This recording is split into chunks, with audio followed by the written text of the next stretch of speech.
ఏపీలో అన్నా చెల్లెల మధ్య పొలిటికల్ వార్ ఉత్కంఠ రేపుతోంది. ఏపీ రాజకీయాలు కుటుంబ రాజకీయాలుగా మారిపోయాయి.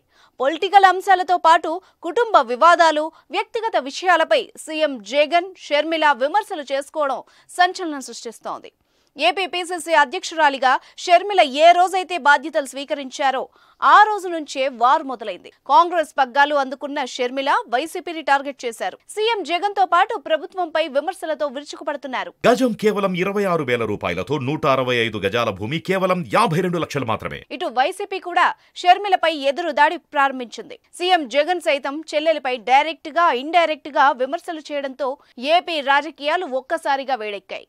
బుధవారం తిరుపతిలో ఇండియా టుడే ఎడ్యుకేషన్ సమ్మిట్ లో జగన్ షర్మిలపై కామెంట్స్ చేయడం, వాటికి ఇప్పుడు షర్మిల కౌంటర్ ఇవ్వడం రాష్ట్ర రాజకీయాల్లో చర్చనీయాంశమైంది. నిన్న జగన్ మాట్లాడుతూ కాంగ్రెస్ పై నిప్పులు చెరిగారు. తమ కుటుంబాన్ని కాంగ్రెస్ విడదీసిందని, గతంలో బాబాయిని మంత్రిని చేసి ఉసిగొల్పగా ఇప్పుడు సోదరిని తనపైకి వదిలిందని వ్యాఖ్యానించారు. దేవుడు వాళ్లకి గుణపాఠం చెబుతారని చెప్పారు. జగన్ వ్యాఖ్యలకు షర్మిల స్ట్రాంగ్ కౌంటర్ ఇచ్చారు. రాజశేఖర్ రెడ్డి కుటుంబం చీలడానికి కారణం జగన్ అని, చేజేతులారా ఆయనే చేసుకున్నారని ఫైర్ అయ్యారు. దానికి సాక్ష్యం దేవుడు, విజయమ్మ, నా కుటుంబం అంటూ హాట్ కామెంట్స్ చేశారు వైఎస్ షర్మిల. జగన్ నిన్న పెద్ద పెద్ద మాటలు మాట్లాడారని, ప్రభుత్వ డబ్బు ఖర్చు పెట్టి సదస్సులో మాట్లాడారని నిప్పులు చెరిగారు. జగనన్న కోసం 3,200 కిలోమీటర్ల పాదయాత్ర చేశారని గుర్తు చేశారు.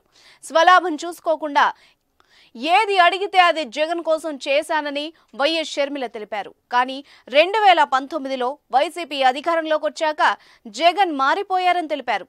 వైఎస్ ఆశయాలను పక్కన పెట్టి రాష్ట్రాన్ని నాశనం చేశారని మండిపడ్డారు. అన్నపై విమర్శలు చేసే సమయంలో షర్మిల కాస్త భావోద్వేగానికి గురయ్యారు. వేదిక మీద ముఖ్యమంత్రిగా ఉన్న జగనన్న గారు చేసిన వ్యాఖ్య, కాంగ్రెస్ పార్టీ ఆంధ్రప్రదేశ్ని చీల్చింది, నా కుటుంబాన్ని చీల్చింది, దేవుడే గుణపాఠం చెప్తాడు అని పెద్ద పెద్ద మాటలు మాట్లాడారు. నిజానికి ఆంధ్రప్రదేశ్ రాష్ట్రం ఇలా అభివృద్ధి లేకుండా ఇంత దయనీయ స్థితిలో ఉంది అంటే దానికి కారణం ముందు 5 సంవత్సరాలు ముఖ్యమంత్రిగా ఉన్న చంద్రబాబు గారు, ఇప్పుడు 5 సంవత్సరాలు ముఖ్యమంత్రిగా ఉన్న జగనన్న గారు. ఈరోజు రాజశేఖర్ రెడ్డి గారి కుటుంబం చీలింది అంటే అది చేతులారా చేసుకున్నది. ఇప్పుడు షర్మిల వ్యాఖ్యలు దుమారం రేపుతున్నాయి. రాజకీయ విమర్శల్ని పక్కన పెట్టి వ్యక్తిగత విమర్శలకు జగన్, షర్మిల దిగడం కలకలం రేపుతోంది. ఇద్దరి మధ్య ఈ పొలిటికల్ వార్ ఎలాంటి పరిణామాలకు దారితీస్తుందో అని వైఎస్ఆర్ అభిమానులు ఆందోళన చెందుతున్నారు.